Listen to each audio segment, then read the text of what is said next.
ભાવનગરમાં મંદિરનું દબાણ દૂર કરવા જતા તંત્ર અને સ્થાનિકો વચ્ચે માથાકૂટ.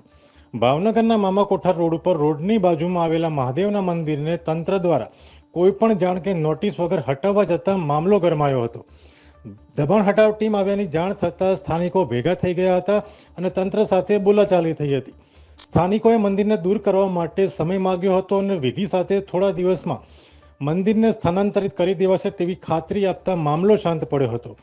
ઘટનાને લઈને પોલીસ સ્ટાફ પણ દોડી આવ્યો હતો અને લોકોને સમજાવીને મામલાને થાળે પાડ્યો હતો. દબાણ હટાવવા સમય આપીને તંત્ર હાલ પૂરતું પરત ફર્યું હતું.